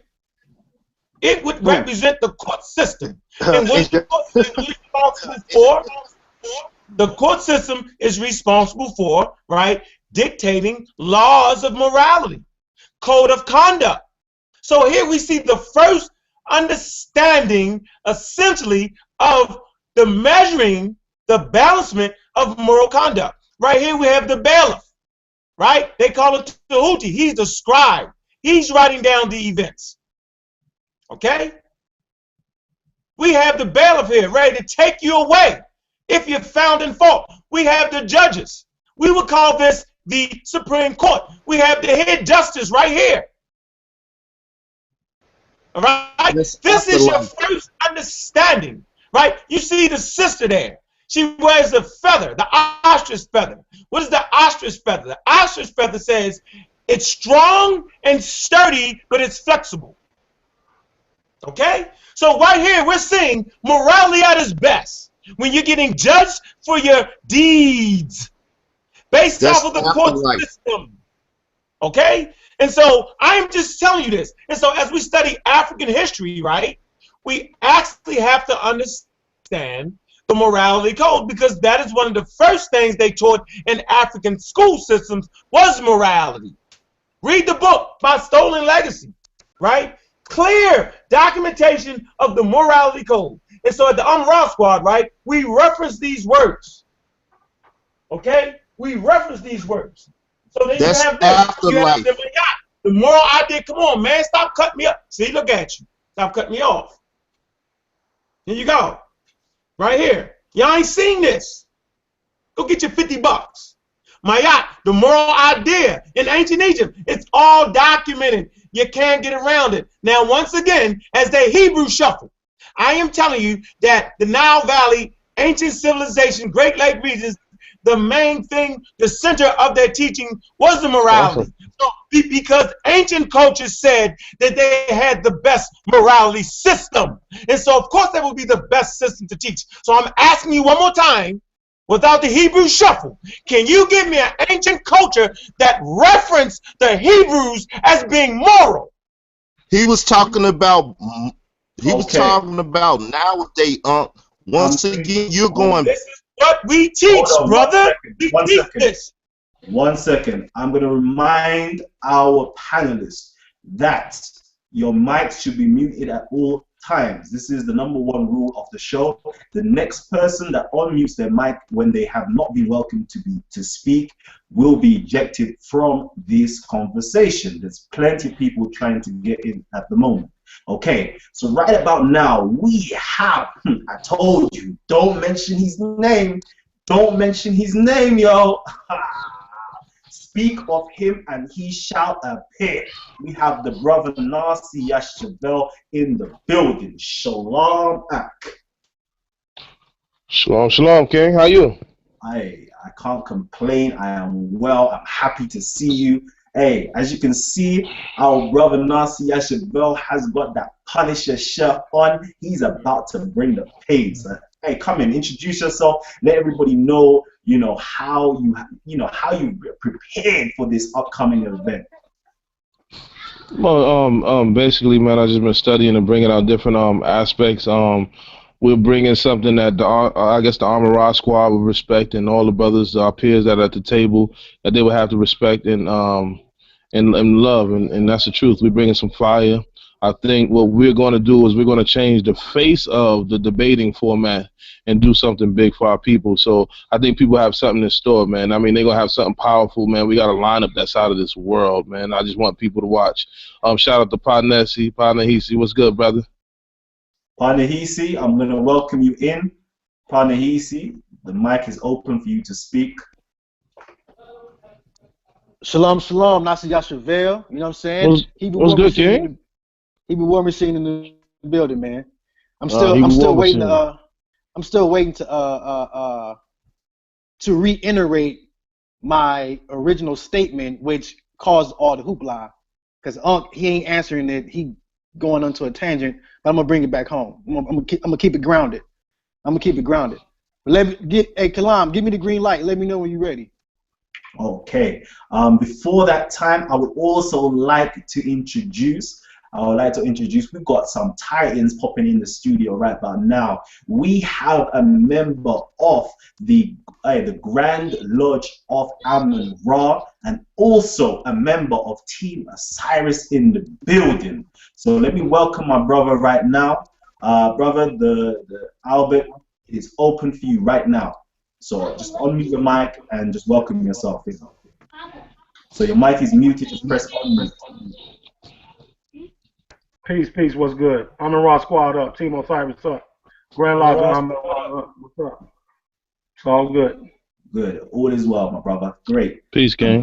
I'm glad to have you here. As we said, these are the brothers that are coming in straight off the YouTube, have joined the Talk with the Titans group, and have the access, the first ones to have access to be part of the panel.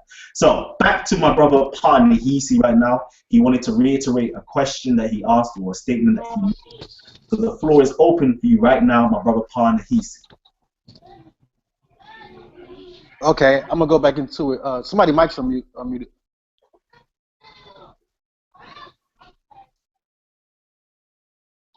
Okay, you're good to go. Okay.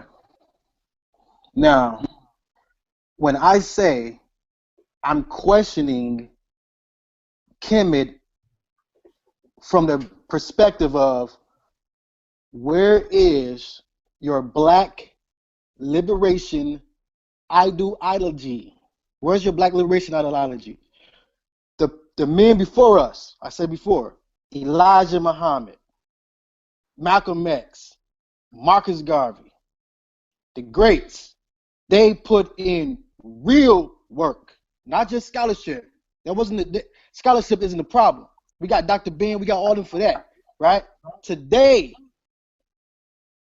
right now, as we speak, how can we apply this amazing knowledge from ancient Kemet to help liberate our people today? Because thus far, you don't have a liberation theology. You don't have any communities. You don't have nothing built. It's just scholarship. But if it's just scholarship, that's cool. But don't make it out to be something it ain't. And what it ain't is not a liberation ideology. It's just scholarship. You got to prove that. I mean, I want to go to Africa. When I go to Africa in September, I want to go visit the Kemetic community of African Americans that went back over there and started communities. I want to go visit them. I want to go visit the Africans that's studying the Kemetic science and they're applying it to their life. I want to go visit them. Guess what? I can go walk into a Christian community in Africa. I can go walk into a Islamic community in Africa. I can walk into a Hebrew community in Africa.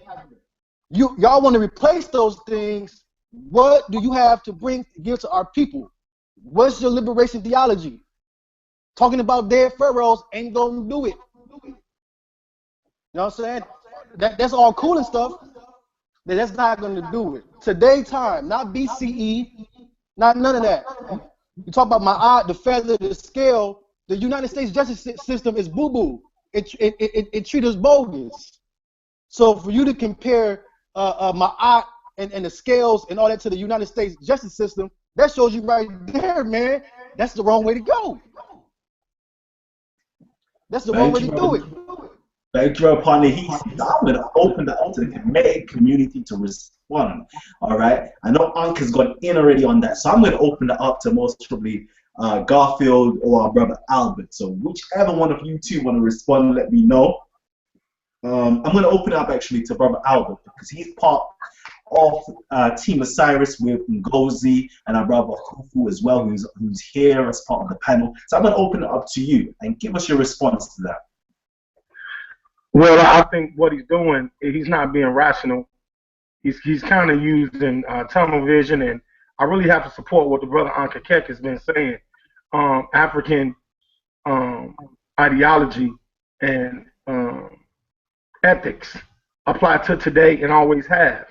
When you're saying you're talking about right now, what are you saying? Now, that sounds awfully vague to say you're talking about right now, as if our ethics and our moral system started yesterday. And we're framing ethics and morals as human beings starting yesterday.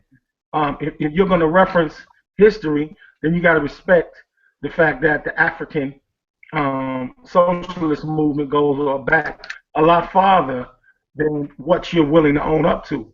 And I think Brother Ankhakek did a superb dissertation in explaining that. So there's no need for me to be redundant. I really just want you to explain what does now mean. So I give you an opportunity to be fair, because I'm confused as to what your reference to now means. Okay, I'll do that for you.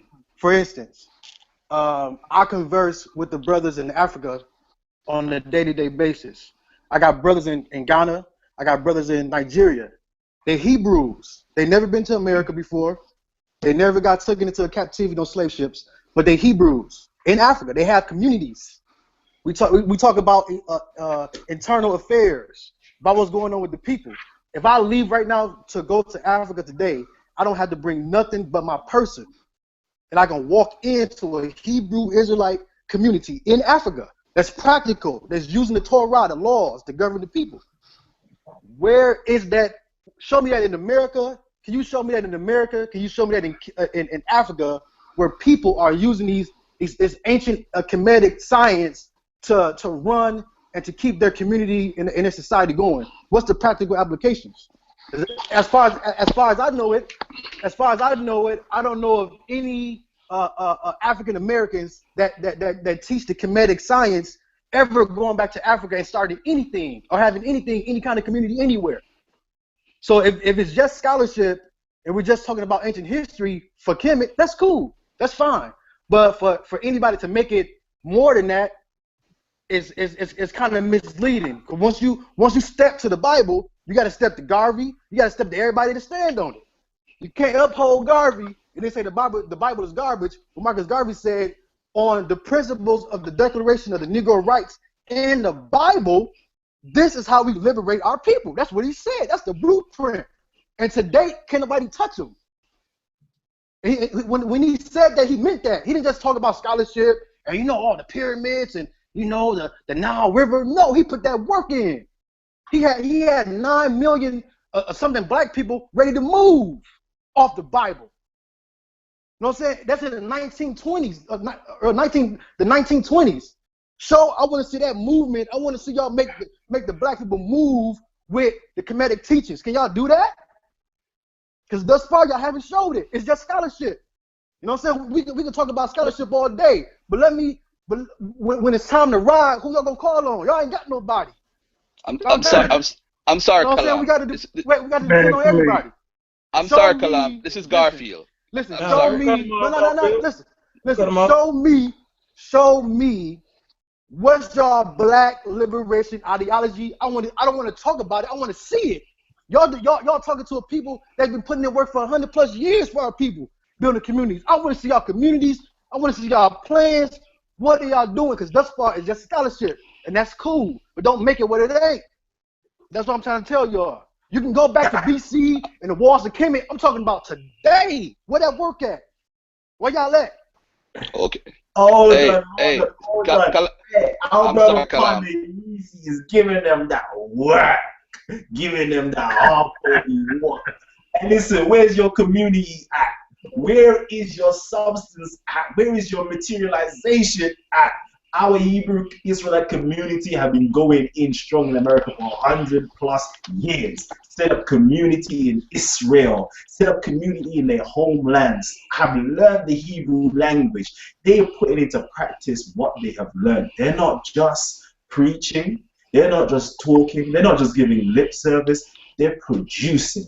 So, what have you done, Kemetic community? That's what our brother wants to know, and he's giving you that fire. So, I'm going to allow my brother Garfield to respond, then we're going to move on to something else, okay? Oh, you gotta let me talk too, Kalam.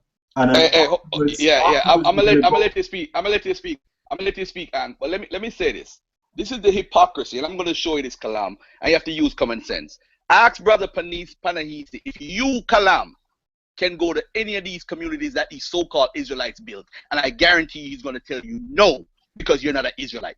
These folks do not build nothing for black people in America. Only Not for true. people who are Israelites. Not true. Now, let me finish, brothers. Don't interrupt. I didn't interrupt you, brother. I didn't interrupt you. Give me my respect. Look at the Hashar Osset Society, right? They have 35 different regional areas in US alone. They're also in the UK, Toronto, Bermuda, Trinidad, South Africa, and Ghana, preaching Mayat, preaching the principalities of Kemet, Egypt, all over the world for 40 years. You never knew about that? And you're gonna say that they've done nothing, brother? Come on, man. Where's this hypocrisy? Look at the little work that each of us is doing. I have my own process that I'm doing. I'm building my own community myself here, and we're gonna go back to Ghana. So what? You don't know about it? Come on, brother, stop this. There's no how you gonna talk about a community that live beside a nuclear plant in the moon, not diminishing what they're doing. You talk about that's a homeland? For who? For people who believe in the Hebrew Israelite doctrine. Now you are different. And you know you're different because you're building for everybody, but you can't speak for 95% of the people who follow Hebrew Israelite. GMS, ISUPK, AOC, all of them. You tell me somebody outside of those organizations that claim Hebrew Israelite could join and go to Ghana or Egypt right now in the Israelite community. It's a farce. They don't build nothing for black Americans. You show me an organization right now in America that builds something for black Americans, period. Not just Hebrew Israelites. So these people don't want to unite with us. It's only people like Nasi and you, PaNehesi, I'm going to call you out, that does that. These other camps don't do it. So don't be a hypocrite and talk about, oh, they're building this for 100 years. You know you and Nasi is the only Hebrew Israelites that talk about unity for everybody else. All these other camps don't do it. So you can't claim that this is being built for Americans and all these people, oh, I'm going back to Ghana. I'm going back to here. Yeah, I planned to go back to Ghana 3 years ago. I made that plan too. Because Jamaica, they give us land over there for the people that follow Rastafarianism and Jamaica. They offered us land. So yes, my family is there now. I know what it is in Ghana. Yes, under Rawlings, what he set up. I know about all of that, brother. That's something simple. My family is there. The point of the matter is, show me a program that the Hebrew Israelites have that is for all of black America. It does not exist. Period. Go ahead, Ank. Hold on, brother. Before you go in, I would like to shout out my Asset Society family out there doing great things. That's Ra'u Nefer Amen, I believe. I know he's the author of the Medonator, volumes 1, 2, 3, and upwards. Okay, so shout out to the Asset Society. We've got the Asset Society in the UK, so stand up. I see you out there doing great things. Okay, I'm gonna bring it back to our brother Ankhakek. My fault. I thought y'all read the book by Shakka Diop, The Cultural Unity of Black Africa. And so we do not have to go back to Africa and set up a Kemetic community, because the ideals of Kemet is enshrined within West African culture. If you would study West African culture, right, when you go back to an indigenous culture, you know what I'm saying, all that information tell you, that this morality code was given to Kemet. So all we got to do is go back to Africa, right, and just help our community. We don't have to build a quote-unquote Kemetic community. That's like an oxymoron, right? That's like taking what's a good car? Let's say a Nissan Pathfinder, right? And say, well, I'm going to take it back to the Nissan dealership. You know what I'm saying? It's supposed to be there. So black people supposed to be in Africa, right? We don't have to build a new community. All we got to do is go back and deal with the indigenous community. Raise that back up. Because if you study the indigenous community, it's the living tradition of Kemet all day long. This has been proven and verified. Read the book. Read the works, right? And so the Kemetic system that you're talking about, right? You know what I'm saying? It's already in Africa. It never left. It just changed names because it's a changeable system. So we ain't got to go back to 10,000 BCE. We can make our own morality code right now based off of our conditions in America. We can go back to Africa right now, right, and get installed in traditional African systems, which I am installed in, right? And each system has a morality code, just like Kemet. So all that howling and screaming and going to traditional Africa and bringing in a white man's system of quote-unquote Judaism is a bunch of foolishness. So I'll ask you this question, brother. Can you please show me, right, the African tribe right now, living tradition that exists right now, right, that could make us understand what quote-unquote the ancient Israelites were? Where's that living tradition at? Is it the brothers and sisters on the corner hollering about read? Is it Yashuvel and them, you know what I'm saying, down on his spot? Are they the living tradition? Do they have the quote-unquote Torahs from their ancestors, right? Can they bring you to their original documentation? Yeah. Are they the ones? Because I can take you back to traditional African tribes, right, and prove to you that Kemet is still alive and living. By the way, they ain't brought no documentation, yo. Tell them go ahead with that crap, Kalam. They ain't got no books. Okay. All right. Just hold up, everybody out there. The YouTube is going crazy right about now, and I'm gonna have to apologize. I can't get all your questions read out. We're literally reaching the end of the show. This show is gonna continue on off air. What's up, Yashuvel? Yeah, it's gonna continue on off air. So we apologize if we can't get all your questions read out. Now, we have our brother Alvin. Alvin, I'm going to open up your mic right now to talk, and I'd also like to let our audience out there know that down below in the description box, we have a criteria to use to judge these debates, okay? So we don't want you to be going in and watching these debates blindly. And you know, we don't want you to be watching the debates blindly. We want to give you a criteria to actually judge the debates. When you see it, it's sectioned off into different portions when you read the documents from university level criteria to judge the debates, and it will let you know how to mark each speaker and the teams involved. It will give you a certain percentage or marking scheme from 10 marks based upon content, 10 marks based upon delivery, 5 points based upon teamwork, 5 points again based upon timekeeping, and also an overall impression, 10 points based upon overall impressions. And it gives you a nice little breakdown in between of how you should be judging, how many points you should give to each person and each team. So, as I said before, we want to hold our debaters, we want to hold this debate to a high level. We don't want the debate to be finished and we're fighting over who won the debate. Did the Hebrews win the debate, or did the Kemetic community win the debate? I want you to be informed critical thinkers to evaluate and judge yourselves who won the debate based upon a criteria, not based upon your emotions or your favorite, okay? And that being said, I'm going to open it back up now to our brother Alvin, and don't forget to hit that like button if you love this show and you love what we're doing, and the subscribe button as well. Hit that subscribe button. Where is that subscribe button? Just up here. Hit that subscribe button here or down below as well, okay? If you want to catch up with our last show, we had Shakka Ahmose in. Shakka Ahmose, wow, that was a powerful interview. I see a lot of our brothers and sisters out there supported that interview and left us some very good comments and feedback as well. Okay, so brother Alvin, you know, the mic is open for you, so go ahead. Y'all can hear me? Yes. Can you hear me? Yes. Okay, if y'all notice, there was a smoke and mirror dance this whole time. I've asked, what is the Egyptian morality code, and they give me the history of the Egyptian morality code. What? And that's the dance that I always see happen whenever I ask this question. See, the reason why the Bible has been so effective today is because if I have problems with relationships, with friends, stuff at work, dealing with people, I can crack open that book and see a situation that reflects my current present day situation, and it will give me instruction on how to apply myself. What my challenge is to Kemet is demonstrate the pyramid text, the whatever, the Book of the Dead, whatever you have. Can I do the same thing with these texts, where something can happen in my present day life today, and I can look in the pyramid text, the Book of the Dead, the Menomope's instructions, whatever, and happen to me? Now giving me instruction on how to handle myself. I need y'all to demonstrate to me those things. You're giving me a history class about.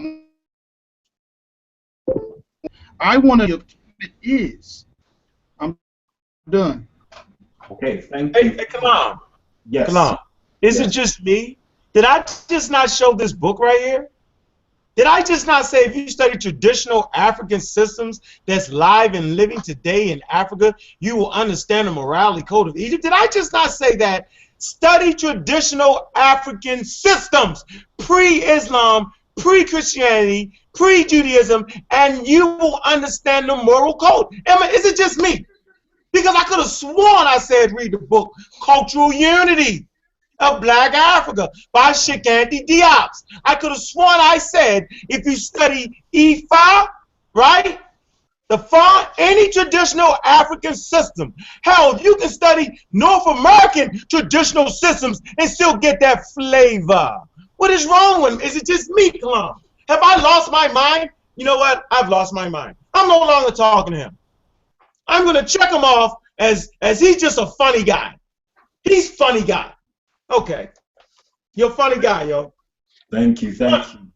Thank you. And I would also like to know, let our audience know as well, if you have a business out there, if you have a business and you would like, not if you would like, we are actually opening out our arms to support businesses, ethical businesses out there, to help promote you and to support you as well, to give you business consultancy as well. So if you need any help, or if you would like to be marketed or promoted, hit me up on my business email. Once you subscribe, just go into the channel section about us, and it will give you the information of my business email address. Hit me up, and we'll do our best to help support you and market you as much as possible. It's something that we're trying to do, is give back to our community. Okay. So who do we have here? We have Brother Israel Doctrine. Israel Doctrine's been trying to get in. So go ahead, Israel Doctrine. You have a couple points that you wanted to make. Yeah, I want to make a couple points. I brought up the subtitle and it started this conversation because I know it's the best part of the title, not Kemet on trial, but which system is the best, Nile Valley consciousness or Bible teaching. Now, this subtitle is basically a plagiarism or snatch from my title, Is the Bible the best tool for our liberation? Seeing that it's a lot of tools out there that can be used to liberate people, but which one is the best? So this is what Sadada, Polight, whoever came up with the title, snatched from me. And so when my brother started speaking on it, it's, as we know, what have you done for me lately, right? And it's what Kemet has done for us lately, or the Nile Valley have done for us lately. That's the way we are looking at this thing. And as Alvin said, the Bible has dealt with a lot of issues of people today. It has transformed people, transformational, so on and so forth. They cannot say that, and then for Garfield to try to bring up GMS and then bring up other people, and then just try to divide Nasi and the Hebrew war machine, you know what I'm saying? I also extends my hand to other Africans. And for Ankh to say traditional African systems, Dr. Ben say the Bible is a traditional African system. Moses was an Egyptian from literary text, and he brought things out of Egypt and took them into the land of Canaan, which is also African. So let's not play that the Hebrew text is not African. It's not a white man's book. So stop that. You said, white Jews. The Jews was not white at first, just like the Egyptian one white at first. But you got TV shows and things that they showed up as white people.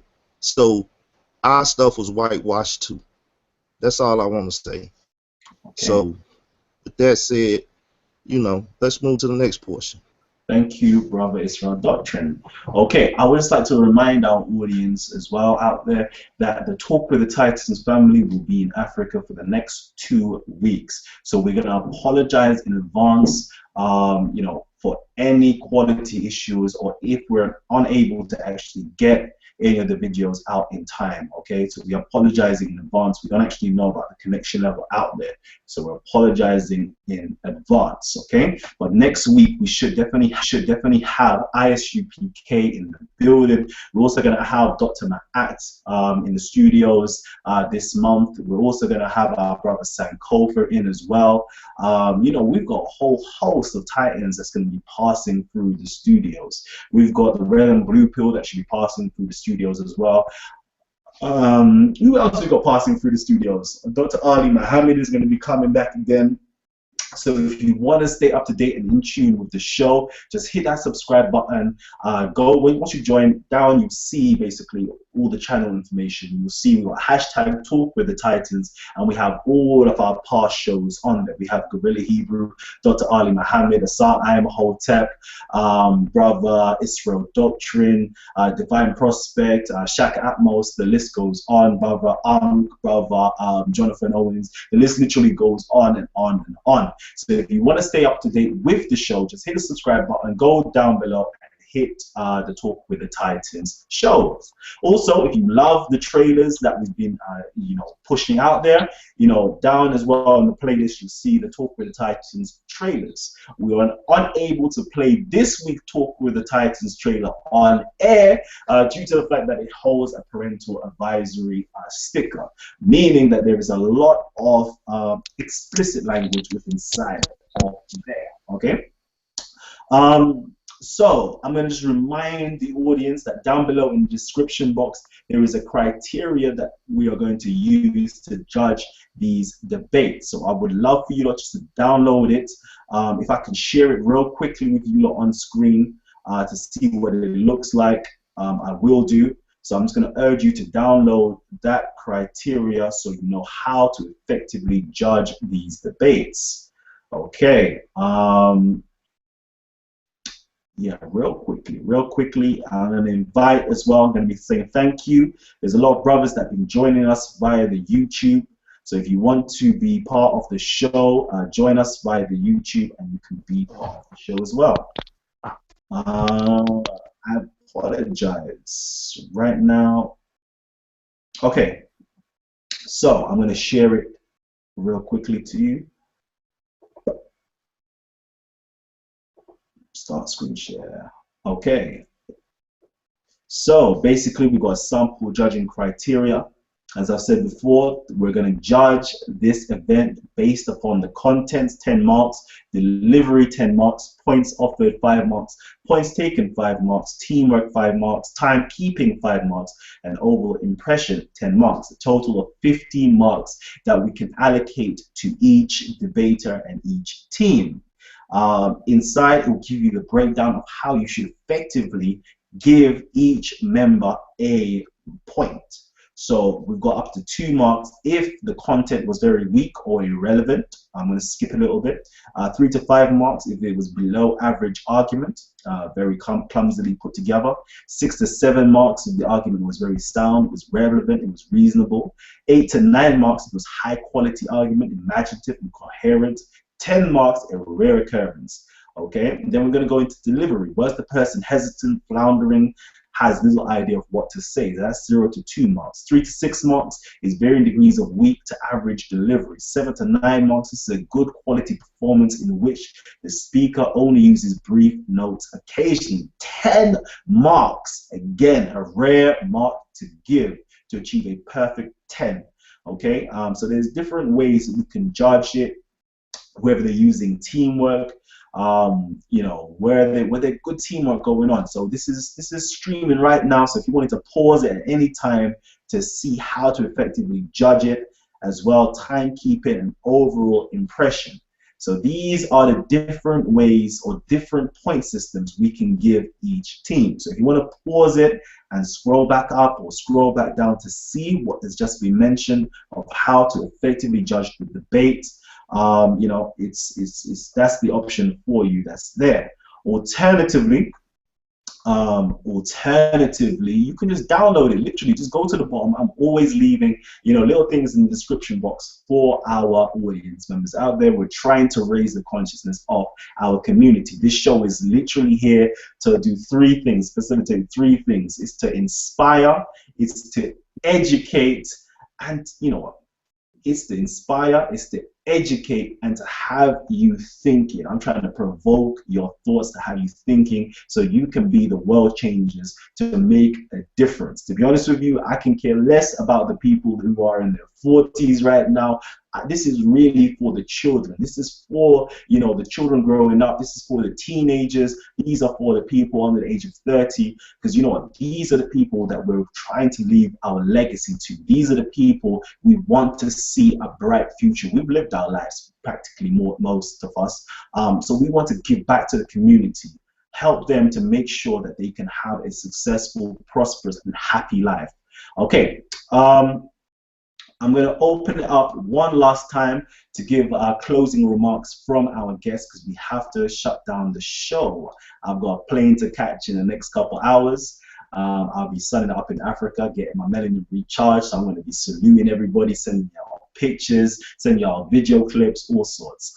So yeah, I'm going to open it up to my brother Isa. Do you have any closing remarks for us? Yes, Hotep Salam, brother. Well, we were supposed to deal with the prediction of who will win, and it would appear from the little responses that we've, or shall I say, a lot of responses we've got from Brother Ank, unfortunately, the Kemet side is not really dealing with what is on the table.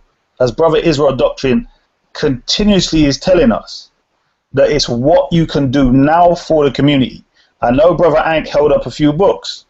Unfortunately, he didn't quote and show what the morality or the system of morality from Kemet actually has to say for itself. So it may be that he's going to bring it out, or it may be brought out at the time of the debate. But so far, we know the Hebrew community, they have a history that they can quote. As a brother, I think PaNehesi mentioned Marcus Garvey, where we've been quoting the Bible. Even Elijah Muhammad was using the Bible.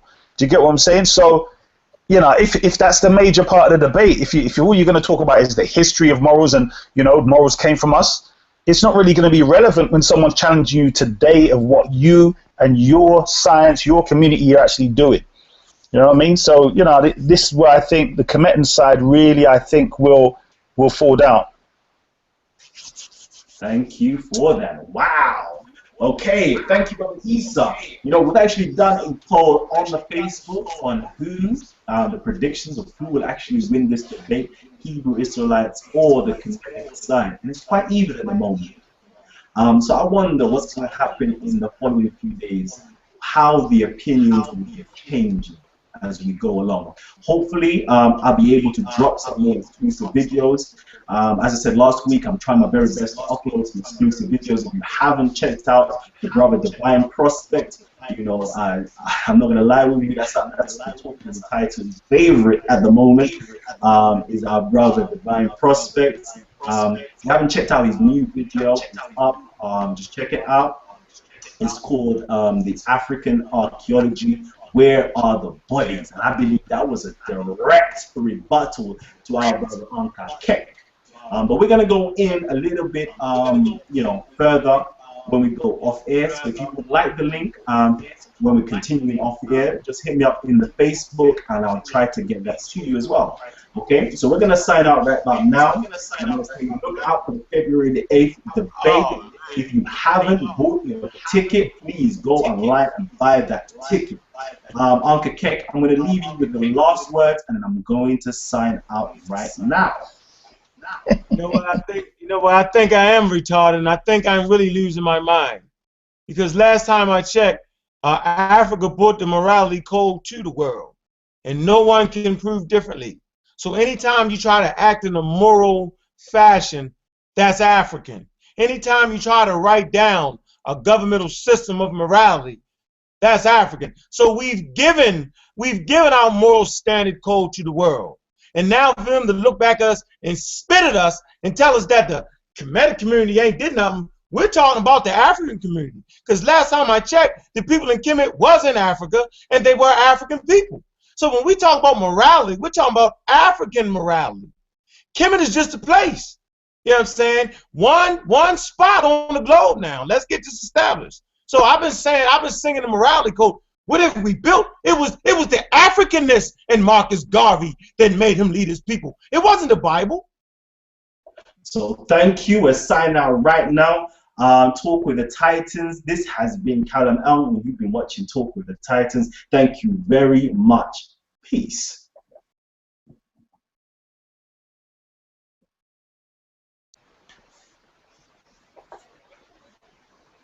Go ahead, bro. Continue. Brother, he crazy, man. Still live, Kalam. Over here it shows you live. Okay. Oh shit, it was live. I think we're having some technical issues. We apologize yet again. I think it's technical issues. But you know what? This is some extra information that the people don't really get to see. So Titans open up. You know, they don't usually get to see this portion of the show. So let's get it. Divine gonna give y'all the work. Me after you, brother Ank, because I wanna respond to what you said, brother Ank. Yeah, so me after you, yeah. Hold on. What I'm saying is a ridiculous notion not to know